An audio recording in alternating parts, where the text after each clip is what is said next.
everyone.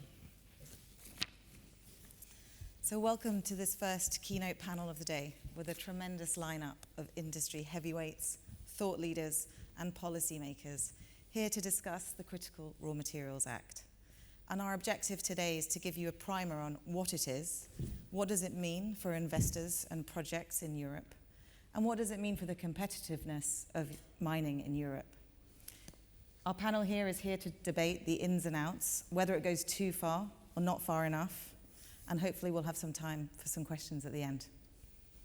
So firstly, a quote just to set the scene from the MEP Nicola Beer from Germany, who was instrumental in this piece of legislation.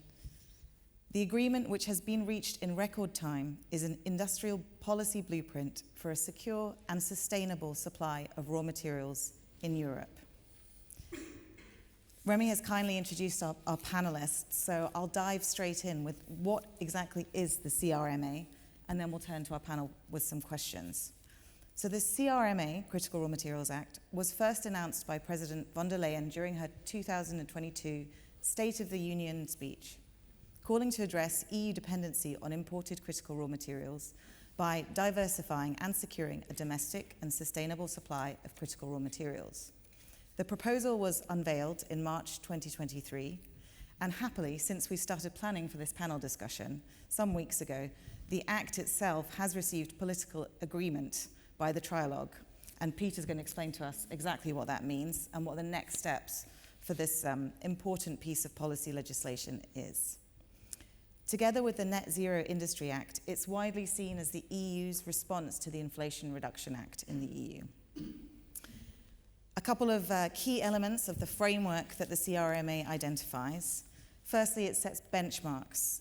The extraction capacity in the EU should be at least 10% of our annual consumption of critical raw materials. Our processing capacity should be at least 40% of the union's annual consumption. And the recycling capacity should be at least 25% of recycling based on a 2022 baseline. And there's a second part which involves the collection, sorting, processing of waste of at least 45%. Clearly, really ambitious targets for the EU.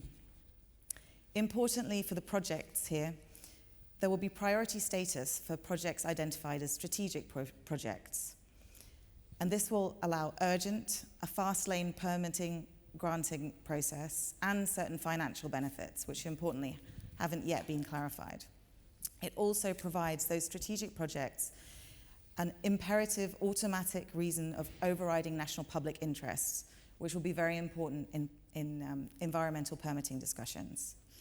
It proposes that the EU found a critical raw materials board and a one-stop shop for national authorities responsible for facilitating and streamlining permits.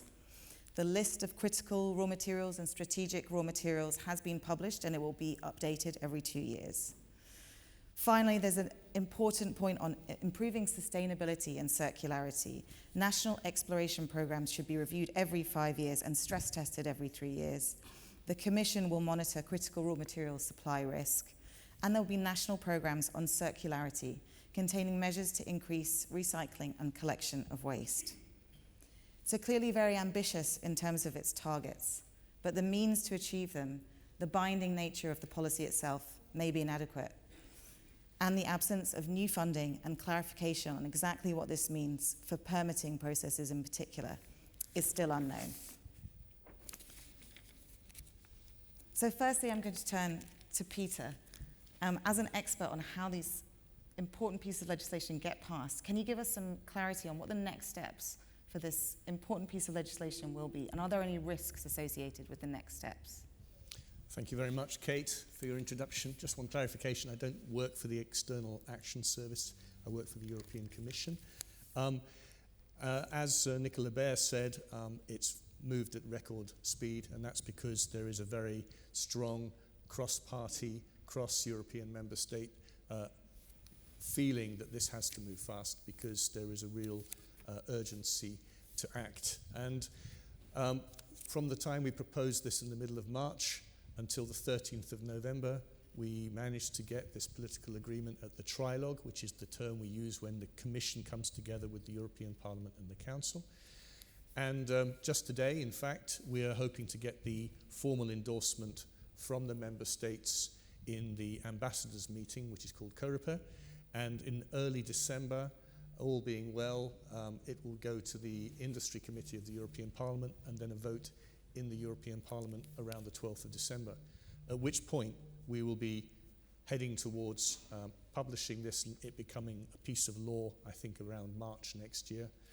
And we are currently working on how to actually implement the key tasks that you have mentioned. I think you omitted one important benchmark that we have set concerning our wish to reduce our strategic dependencies and our exclusive imports from single countries. So we want to reduce our dependencies on a single third country for a single raw material to no more than 65% of our consumption. And that's to make sure that we're spreading our sourcing much more widely than we are today, reduces the risk of supply chain disruption and the risk of weaponizing those dependencies. Thank you, Peter, and thank you for correcting me. And I was trying to strike a balance between the detail that is already in this proposal and the reality of what it actually means for projects on the ground. And what I also failed to mention is, as I understand it, a strategic project can also be outside of the EU. Third countries are also invited to submit a proposal for a strategic project. Can you talk a little bit more about the sort of international, outward-looking piece and how that's come about? Yes, so we've been pursuing a very active international agenda since our last initiative, which was in September 2020, the Critical Raw Materials Action Plan. And so far we have developed 8 strategic partnerships. It's very similar to what the Minister was saying earlier. Back in 2021 we concluded our first partnerships with Canada and with Ukraine. Last year at the COP, we concluded our agreements with Kazakhstan and Namibia, our first one in sub-Saharan Africa. This year, so far, we've concluded 4 partnerships. We concluded with Chile and Argentina in the first half of the year. At the Global Gateway Forum a month ago, we concluded with the DRC and with Zambia. And tomorrow, when I'm back in Brussels, we'll be signing with Greenland. Right. And then there is a partnership coming down the road for signing shortly with Norway. And we're currently negotiating with Australia as well. Fantastic. And as you've said, we'll be looking for strategic partnerships outside Europe as well as inside Europe. These can be mining, refining, or recycling. And one of the key things we're offering to developing countries is we want to help them move along the value chain, so they're no longer just digging stuff out the ground and exporting concentrates to a particular country somewhere around the world. We want them to get more added value in country, and we're ready to help them in any way we can with that. Thank you, Peter. So speaking of partnerships, I'd like to turn to Matti, if that's okay. Matti, as chairman of the Finnish Battery Industries Group, Chief Executive Officer of Finnish Minerals Group, and the Vice Chairman of the Board of Terrafame Oy, you're clearly deeply involved in the Finnish battery metal supply chain. And happily, Anglo American has been seeking a partnership with FMG for a while. We feel that the CRMA gives new impetus for collaboration on projects. And for us, that means in relation to our Sakatti project in northern Finland. Can you tell us a little bit about what the CRMA means for FMG, and then more broadly, perhaps what it means for Finland in respect of developing and securing a responsible battery metals supply chain? Thanks. Yeah, so thank you, Kate. Well, first of all, I think that it's fair to give compliments to Peter for the excellent work. So this is obviously a very important piece of legislation that has now been prepared, and it is in its final stages to be finally approved. I think that there are basically different approaches that we can have here. So first of all, obviously all of these target levels that we heard, those are important to kind of like steer also the political decision making and political target setting within the member states, so that all the member states also are and will be committed to these targets and will adjust their own policies accordingly. Obviously, when it comes to mining industry, ultimately we are limited to those resources that we have, and it means that we need to have much more of exploration and so forth. much more resources for the work that needs to be done. At the same time, obviously, from company perspective, I think that probably the key thing here is this recognition of strategic project, and it obviously remains to be seen that what that means in practice, how this type of label will help projects to go forward, speed up the projects. But for sure, I think that it is clear that important projects that we have in Finland in our group, or for example Sakatti, are projects that should seek for this label and should get the label, and obviously hopefully as a result of that permitting processes and processes relating to external finance will be faster and more beneficial for the projects. But I guess that the concrete, let's say, concrete impact of all of this remains to be seen when we go a little bit forward. Mm-hmm. Thank you. And in particular, one of the criteria to become a strategic project is this element of sustainability. What does that mean for you and specifically the Finnish landscape? Well, it's a very important theme. Obviously, I'm sure that everyone in this room agrees that we need mining, and mining needs to be sustainable. It needs to be responsible. That is clearly the competitive advantage that we have in Europe against perhaps some third countries. My understanding is that this new legislation as such doesn't set up new standards for sustainability.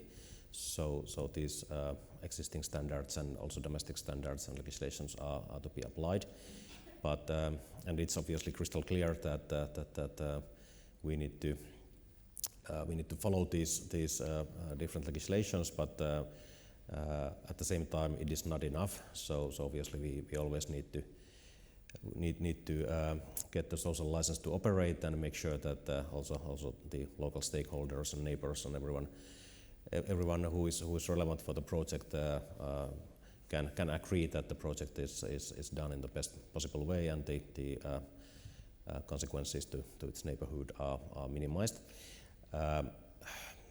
As said, sustainability will be and is already a competitive advantage for us, and surely for other European players as well. At the same time, I think that it is hugely important that on political level and especially on EU level, we make sure that similar sustainability is required from those raw materials that are coming from third countries to European Union, and through that we are making sure that we have a level playing field, so that eventually these same requirements are expected from everyone, and through that we are making sure that we as a European companies we will be competitive in future as well. So that is hugely important at the same time. That's a great point, Matti. Thank you. So then if I can turn to Robert for the sort of investor landscape and perspective. As a portfolio manager, what does the CRMA mean for you? And in terms of the investments that you're looking to make in the European battery supply chain, how do you view the importance of the CRMA versus, for example, the European battery legislation? Yeah, thanks, Kate. So in Energy, we're investing across the energy thematic, so all of the key decarbonisation technologies: wind, solar, e-mobility, energy storage, and green hydrogen. And I think it's clear that in most of those value chains we have particular problems around the upstream raw material processing, mining, refining, active material production, etc. So in our sort of investment sort of landscape, we do see this challenge at the front end to access materials and ensure that they are fit for the downstream industry, which is, I think, in Europe growing very strongly, and even more so since the invasion of Ukraine and this push to switch to renewable technologies more quickly. where I think the Critical Raw Material Act is important in this respect is that it brings even more attention to that issue at an EU level and at a state level.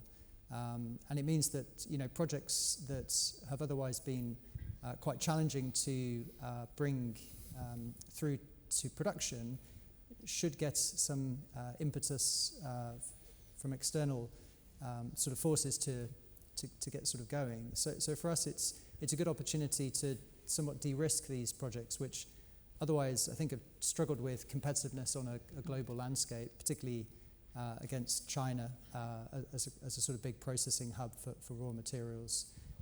So we should see that those industries that are enablers for the downstream industry that we're heavily involved in and see flourishing today are there. I think also the CRM Act in itself is sort of critical to spotlight particular markets and particular commodities that are of most concern for this industry. And these sort of targets for percentages of supply for mining, for processing and refining, and for recycling are sort of key to address that. One challenge I think will be that if you're only aiming at 10% domestic mine supply for the critical raw materials, it's clear that as Peter alluded to, you need international partnerships. The question will come how to industrialize those. And at the moment, for InnoEnergy, we're very focused on Europe. We've just started to sort of go across to the USA, but more for sort of technology. The question remains, how do we do it for mining in particular, which will be the key provider of materials for all those other sort of steps further down the value chain. And I think that part is the bit that we need concerted effort on to try and make use of these partnerships that Peter mentioned and bring those together in a holistic ecosystem for the value chain in future. And with that, then I think that you can de-risk a lot of those other investments in the value chains because they'll be more secure with material supply, which at the moment is a struggle for a lot of process and refining industry in Europe. It's global competitiveness for a limited pool of resources. Thank you. I mean, it's a great point on de-risking, especially from an investor perspective. But does the absence of funding really mean that a European battery manufacturer can be competitive with, say, one in the US, from your perspective? Yeah, I think that's a challenge. I mean, I guess, at the moment with the Critical Raw Materials Act, we don't have a sort of an enabling financial incentive to do the activity, nor is there necessarily a penalty for not doing the activity. But I think that will come. We're starting to see at least action on a EU state level to improve that. So we're seeing state level funding for all of the sort of critical raw material ecosystem. And I think especially for the development sort of stage projects that will come, I think, in earnest.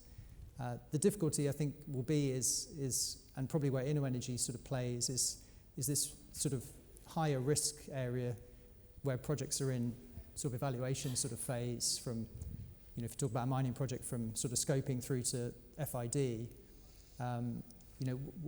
what is there to support that? Because at the moment that's predominantly private capital driven. Yes, there is some strategic and sort of state or EU money available for those type of projects. But that's where I think the industry really needs to step in and start supporting those projects. And I think we started to see that in Europe to a small degree. We've seen maybe large mining companies now looking at some projects in the Nordics, in Finland, in Norway, which is sort of helpful, gives them more capital, more attention. But it's all of these other projects that are currently in that sort of phase that rely on private capital. How is that going to get funded? InnoEnergy, we have our own plan for that. We plan to sort of boost our investment capability with a new fund to invest specifically in that area. But we're not going to be able to achieve success by ourselves, so we need others to come along. It's about collaboration and partnerships, as you say. So, perfect time to turn to Paul, I think, as the CEO of a major project being developed in Europe. How do you view the CRMA, and does it go far enough? Look, I think it's got great intent, but I think the outcomes will be very different to what are expected.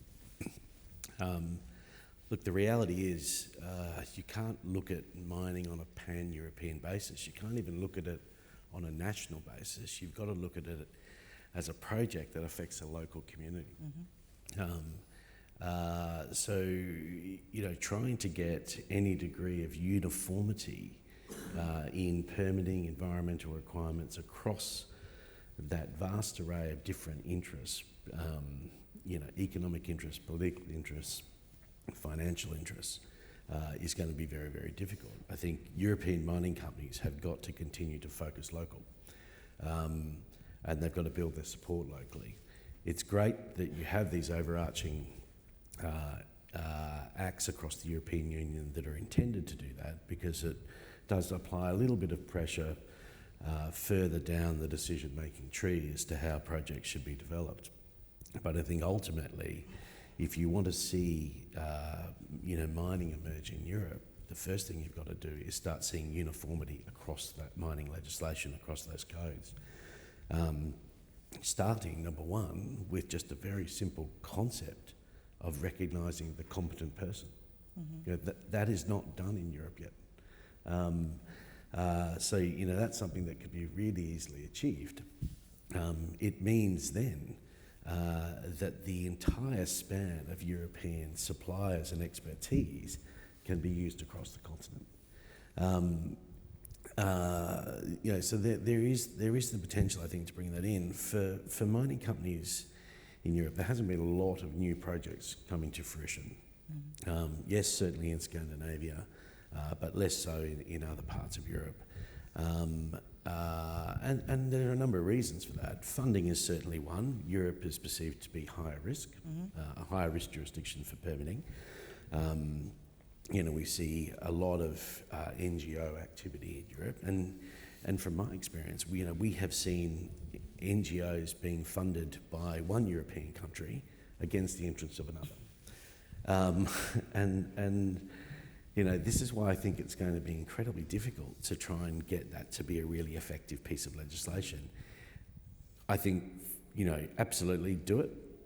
Monitor how it goes and tweak it as it goes, but it's probably going to require some tweaking and some greater buy-in. I certainly believe that Europe does need to better manage its own raw material supply chains, and it needs to do that not through having, a massive mining industry. It just needs to have a small one, and it's got to be done with sustainability in mind. And when you look at sustainability, sustainability isn't a bunch of boxes where you get a score on a Bloomberg screen. It's got to be thought about locally, right? You've got to think about where you are, what the issues are, how you're going to design this project, how you're going to implement it, that's going to result in a net benefit to the natural environment, a net benefit to the economy, a net benefit to the community. So we look at our approach, I guess, very differently.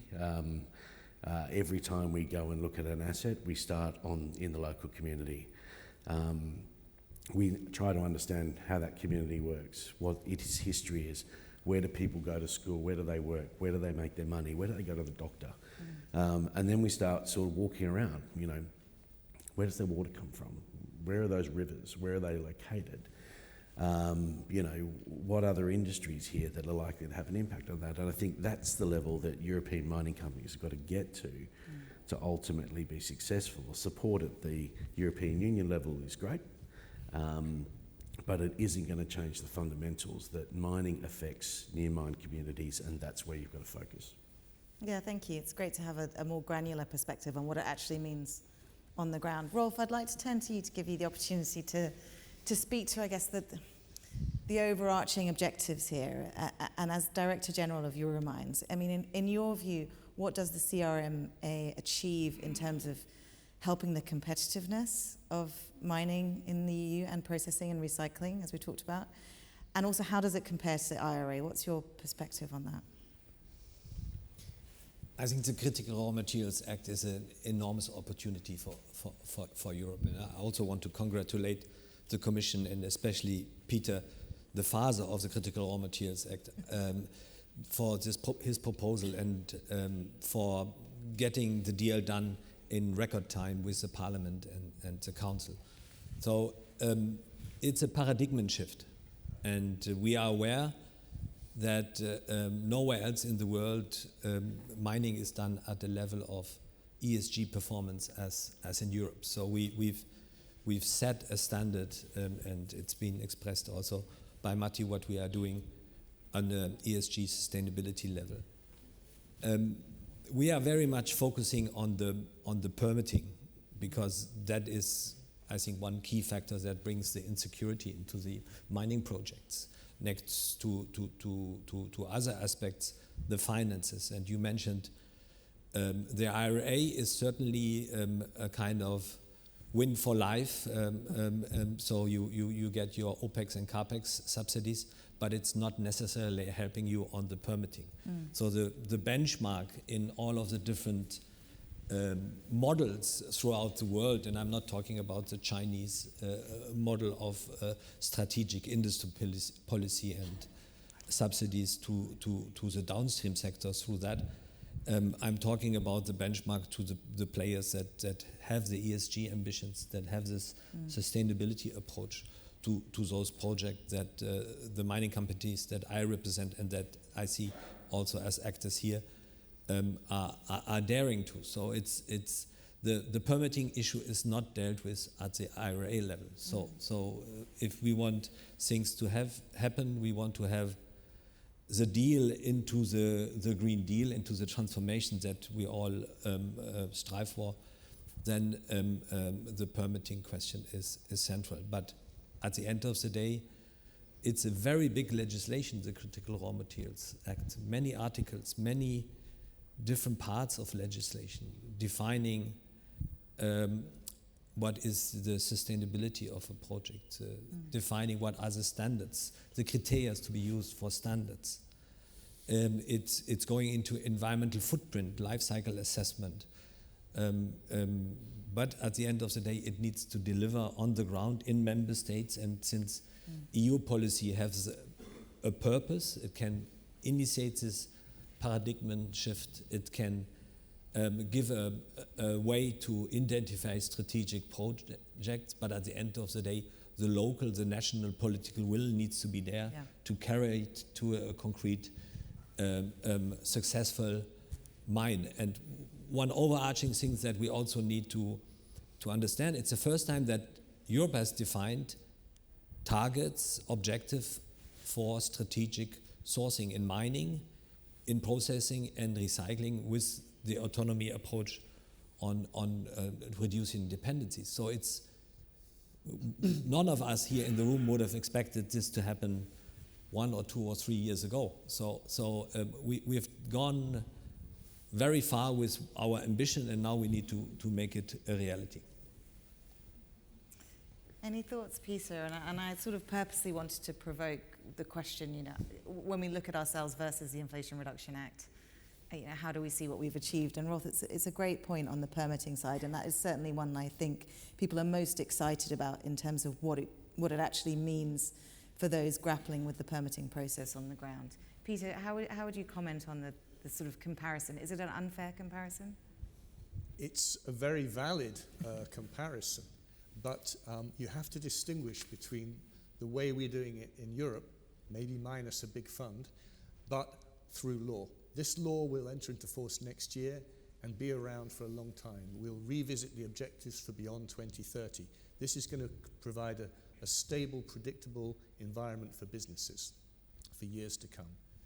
Now, if you read the press, you will see that if President Trump comes back, he's going to take a torch to the Inflation Reduction Act. So all the incentives that are there today, it's not done through law. It's done it's done through law, but it can be reversed very easily if a different administration comes in. So I think businesses need to think twice before deciding to do their investments over in America rather than here. Plus, what we're doing, and I very much take your point about needing to act locally, this is also embedded very strongly in our proposals. We expect any project promoter wanting to be a strategic project to show us they've got real engagement with communities. They're talking about benefit sharing. They're talking about what happens after the mine has gone away. You know, real community engagement, and also with indigenous peoples, right? This is all part of our act. But we do actually have now a piece of law which is directly applicable across the whole of the European Union. Not Bosnia and Herzegovina, but it will be directly applicable across 27 countries. And it will introduce a single integrated approach towards permitting with predictable deadlines and with a single point of contact. So I think it's quite a powerful tool to speed things up and make investments more attractive here in Europe.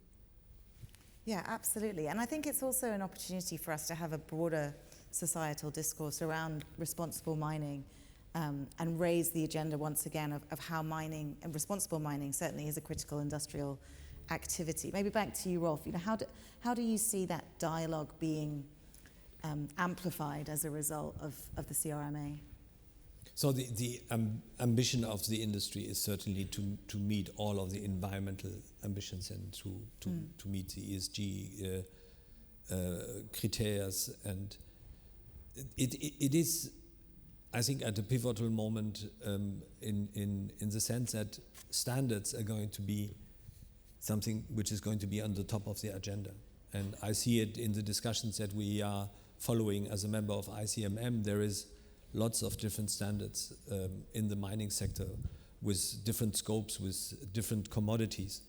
So the ambition is certainly to align those standards, to find ways to get an easier way of handling for the companies involved directly, the downstream companies, because it needs to be all defined from the exploration to the recycling. So commodities is not only an issue of sustainability in the mining part, it's the whole value chain that needs to embrace that ambition and to subscribe to that ambition, and also to bear the costs of that ambition. So it's not a procurement issue for downstream, it's something that the whole value chain needs to value, and you need to grant a certain premium, a certain excellence to those who are front runners and are daring to those standards. And it's going to be 2024 the year of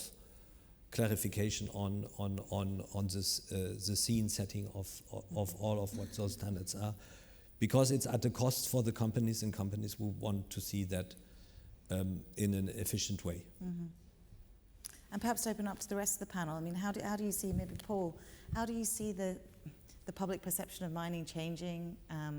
You talked about the community perception, which is hugely important. Mm-hmm. You know, how do you guys engage in a more sort of general dialogue on the importance of mining in people's lives? Look, I think we've got a huge education undertaking to get started on. We've just seen what's happened in Panama. That can happen anywhere in Europe. You know, if I look at my own children, you know, mining pays their school fees, but they hate mining. You know, and they see these videos on YouTube, on TikTok, that talk about environmental destruction and the chaos that reigns supreme from mining, and it's so far from the actual truth. You know, if you have a look at these operations and see how meticulously they're done, how every single drop of water is accounted for. We constantly monitor air quality. We're constantly looking at the benefit, the financial benefits to the community, and designing our programs to extend that benefit. Mining plays a huge role in creating sustainable communities, particularly in more remote areas, whether that's in northern Canada or the centre of Europe. So I think there is a huge exercise that we need to undertake, not as individual companies, but as an entire industry globally, and what it means. And it starts with just going right back to the basics of explaining to people why we do it. You know, what is the benefit of this? Why do you need this product? And what is the supply chain that creates these things that we use in our everyday lives that I think, quite frankly, the majority of young people don't really think about or understand. Matti, to turn to you from a Finnish perspective, I mean, you see the whole supply chain and deeply involved in the industry. Is there a certain part, a piece of the puzzle perhaps that you think we're not very good at highlighting as an industry? What does it mean to you in Finland?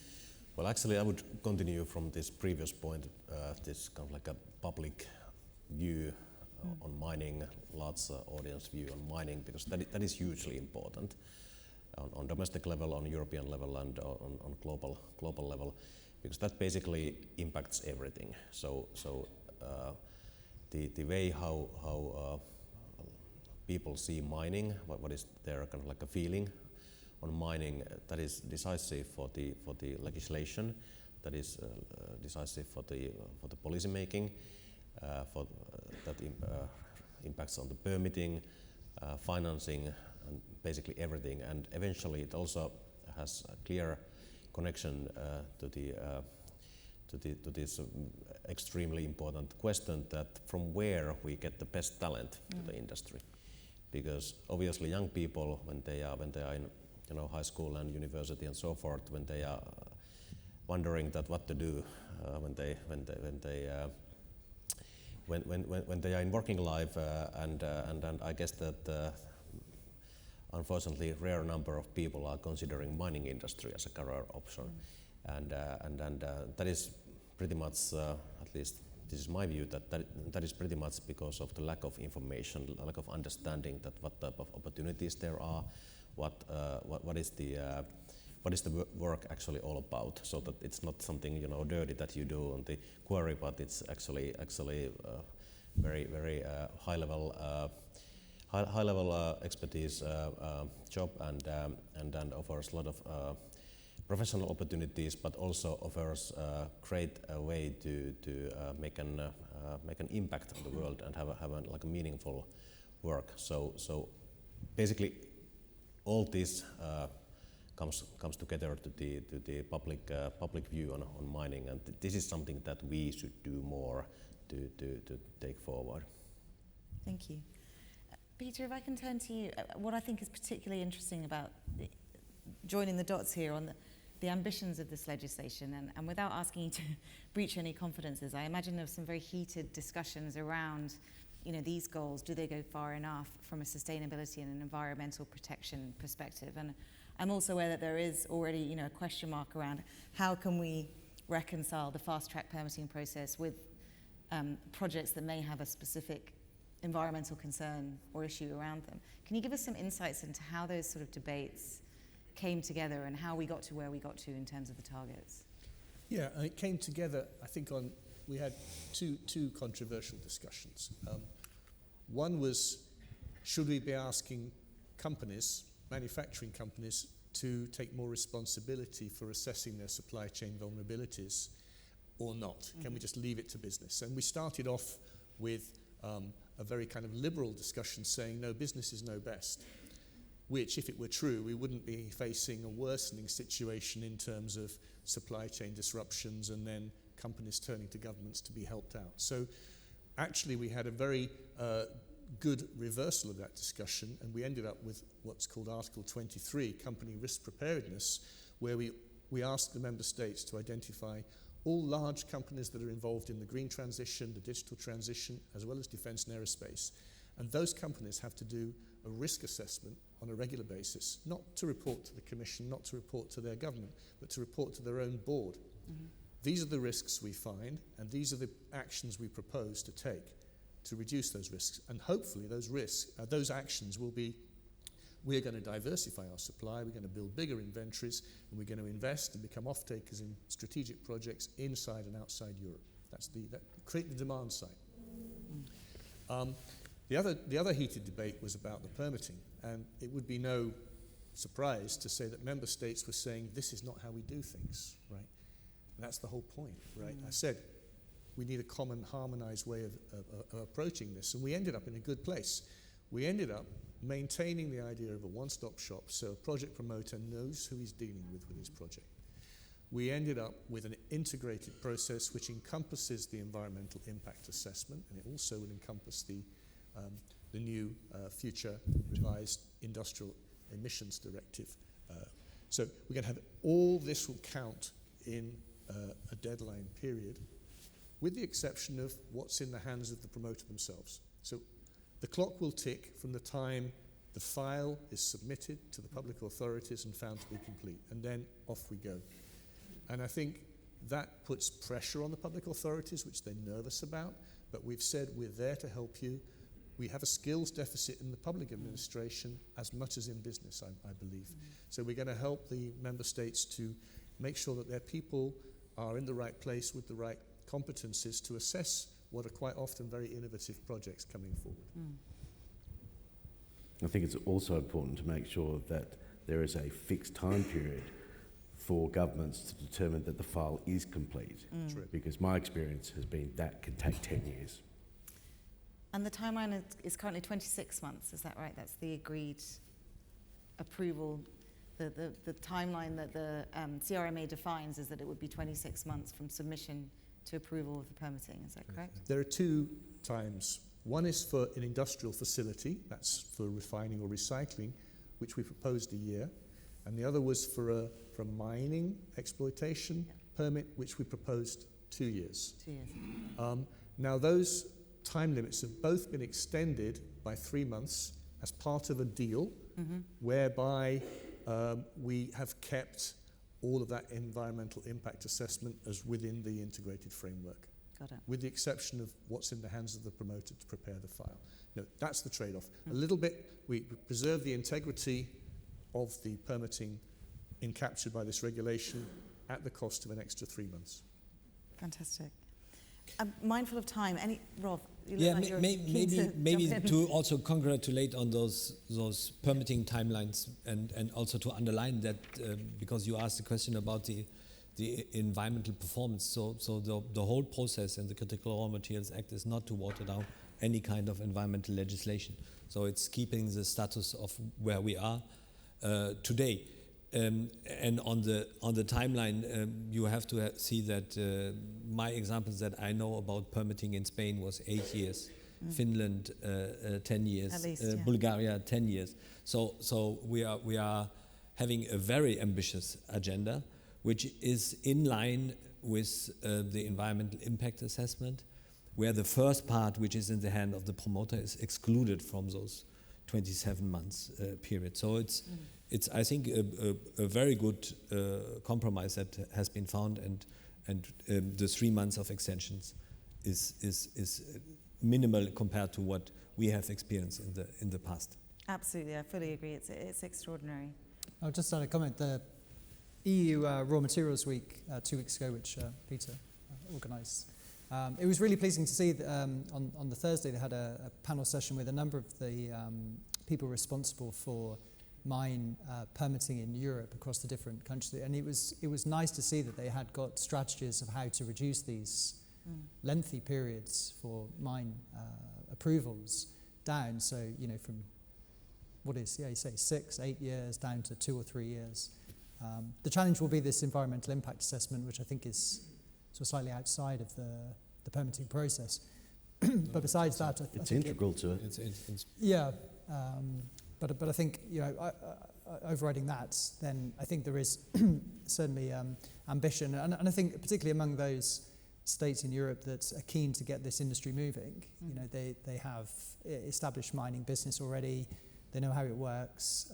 They're keen to see more development, and so naturally it's in their benefit to improve that. But I think for too long it had sort of ended up with this sort of drawn out process where there was too much, and not enough attention drawn to exactly improving that resiliency that we talked about and the benefit for the downstream industry. Just not enough attention.